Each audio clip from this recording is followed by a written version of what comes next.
There's a certain kind of dread that has nothing to do with actual danger. You know it if you felt it. You turn your key in the door, you step inside your own home, and something in your chest just drops. Not because anything is wrong, not because anyone is there, just because of what you're about to see. Something almost nobody explains to you. Your brain doesn't fully distinguish between a pile of unopened mail and a real emergency. To the part of your nervous system that's been keeping you alive since long before language existed, visual disorder can register as a kind of threat. Your body tenses the same way it might for something swerving toward you on the road, except this one is sitting on your kitchen counter, and it's been sitting there for 3 weeks. If you've ever caught yourself taking the long way through your own house just to avoid looking at one particular room, you're not broken. You're not lazy. You're not losing it. You're having a very ordinary nervous system response to something nobody warns you about as you get older. The moment your home stops feeling like relief and starts feeling like one more thing working against you. I want to tell you about 3 people who felt exactly that and found their way out of it in a way that had almost nothing to do with cleaning in the way you'd expect. I'm John Marcus, and you're watching Seniors Cleaning Hacks. If you're new here, welcome. Every week we get into the real reasons a home gets away from us later in life, and the small, sustainable ways back. Not magazine makeovers, not weekend overhauls that leave you wrecked for a week afterward. Just methods built for real bodies, real grief, real energy levels. If that sounds useful, go ahead and subscribe now, because today's method is one people still write back to me about, months later, still using it. Let's start with Margaret. Margaret is 72. For 30 years she taught 5th grade, and if you've ever known a career teacher, you know their homes used to run a little like their classrooms. Everything with a place, everything on a schedule, a system behind the systems. Retirement was supposed to hand all of that structure back to her as freedom. Instead, it took the structure away and gave her nothing to replace it with. Picture Margaret coming home from errands, setting down her purse, and her eyes landing on the living room, then the kitchen counter, then that one corner by the stairs that seems to collect things no matter what she does. Something in her chest sinks every single time. Some mornings she'd stand in a doorway with her coffee going cold, telling herself today was finally the day, and then, more often than not, she'd just turn around and go do something else. Not because she didn't care, because at some point, looking at that room had stopped feeling like a task and started feeling like a threat her body wanted no part of. That's the part people miss. Margaret wasn't unraveling. She wasn't losing her grip. Something far more ordinary and far more fixable was happening in her brain. Once she understood what it actually was, everything about how she approached her home changed. But to get there, we need to look at 2 other people whose situations looked nothing alike on the surface, and yet were running on that exact same wiring underneath. Robert is 78. 2 years ago, he lost his wife of 44 years, and since then, certain rooms in his house simply stopped being rooms he walked into. Her reading glasses are still on the nightstand where she left them. Her cardigan still hangs on the hook by the back door. The spare bedroom, where the 2 of them used to host Thursday night card games with the Hendersons from down the street, slowly filled up with boxes of things Robert couldn't quite decide what to do with. It wasn't unhealthy sentimentality, and it wasn't laziness either. Every one of those objects represented a decision he wasn't ready to make yet. So instead of making it, he did what most of us would do. He avoided it, moving through his own house in a smaller and smaller loop, sticking to the rooms that didn't ask anything of him. Consider what that actually means, day after day, a home with 40 years of memory built into it, and a man circling only a fraction of it, like a guest at the edges of someone else's life.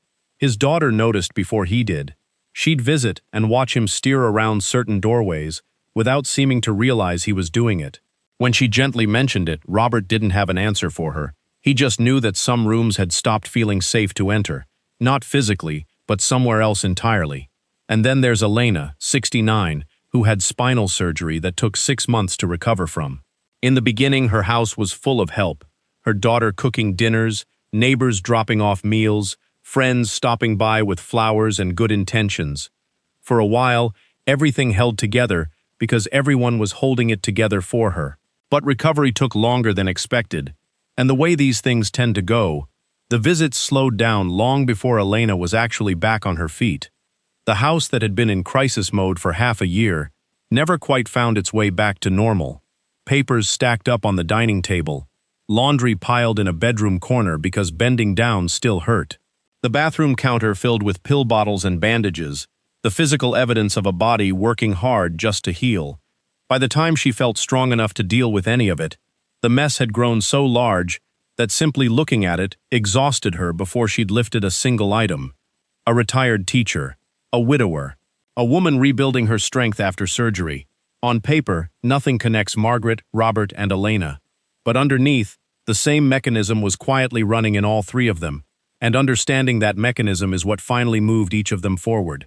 So let's talk about what it actually is, because once you see it, you can't unsee it. Researchers who study habits describe something called a habit loop, and it works roughly like this. Something triggers a feeling, walking past a cluttered closet and feeling a wave of overwhelm, say. Your brain, always hunting for the fastest way out of discomfort, offers you a solution. Don't open the closet. You take it. And almost instantly your nervous system relaxes because you've escaped the feeling. That relief is the reward. And your brain remembers it. The next time you pass that closet, the pull to avoid it is a little stronger because your brain has now filed avoiding this under things that work. The clutter isn't just sitting there neutral waiting for a good week. Every day you avoid it, your own brain is quietly reinforcing that avoidance, one small hit of relief at a time. There's a second force working against you, and it has a name too: decision fatigue. Psychologists describe it as the way your ability to make good decisions wears down the more decisions you're asked to make in a row, and there's real evidence that this kind of mental fatigue tends to build up more easily as we get older. Picture what that means standing in front of a genuinely cluttered room. You're not facing one decision. You're facing hundreds. Keep this or let it go. Donate it or sell it. Fix it or finally admit it isn't getting fixed. Multiply that across every object in the room, and it's no wonder your mind eventually throws up its hands and says, simply, not today. From the inside, that feels like laziness. It isn't. It's a very real, very human limit being reached. What finally changed things for Margaret was someone explaining it to her a different way. Instead of trying to force her way through avoidance with sheer willpower, what if she built a system that worked with the brain she actually has right now? Not the version of herself from 20 years ago, but the one standing in her kitchen today, limits and all. This is where something called the anchor spot strategy comes in, and I want to walk you through it a little differently than you might expect, because how you use it matters more than the idea itself. Forget your whole house. Forget even a whole room. You're going to pick one location, roughly 4 feet by 4 feet, somewhere you see every single day. The corner of the kitchen counter where you make coffee, the little table beside your favorite chair, the shelf at eye level as you walk down the hallway, somewhere visible enough that it genuinely shapes how you feel standing in that space. Why does the location matter this much?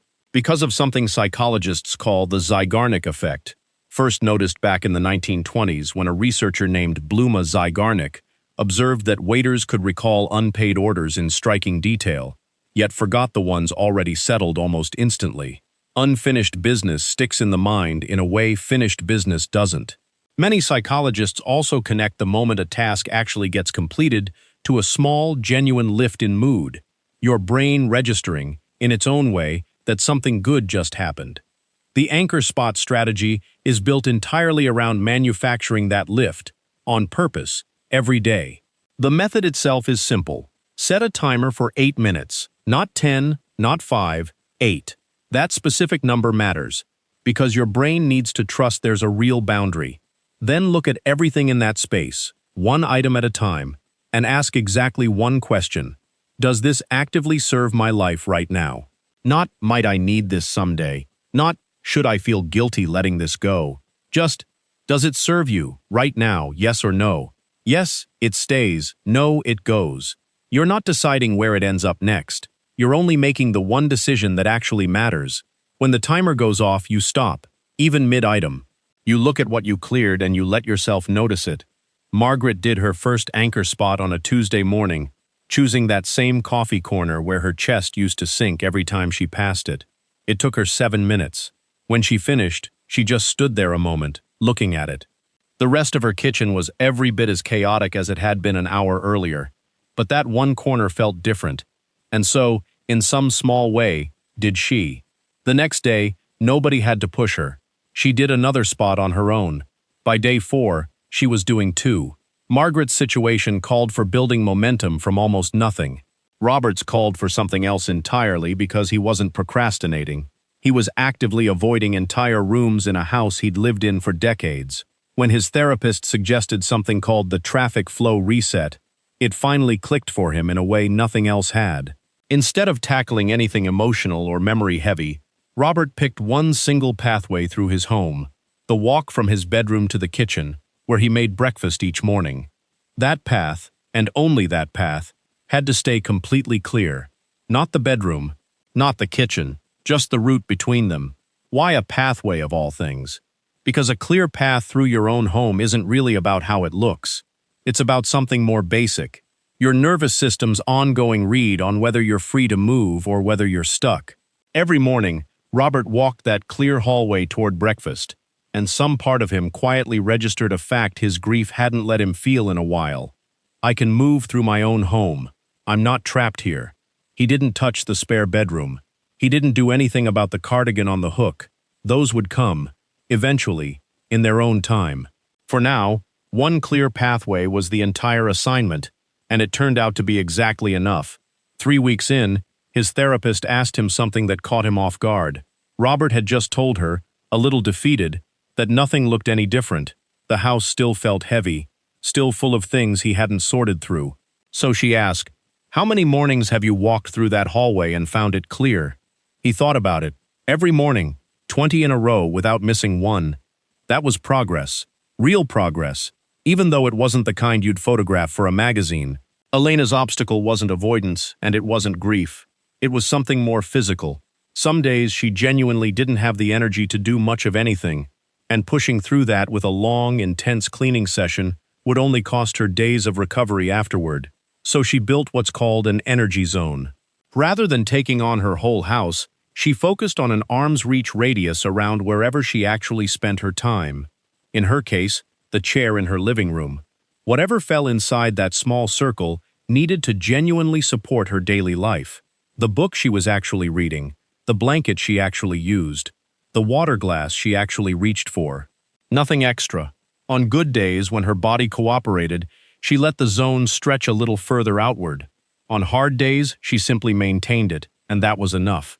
There was no failure built into the system, only 2 honest versions of the same task, sized to whatever she actually had to give. That shift does something quietly powerful.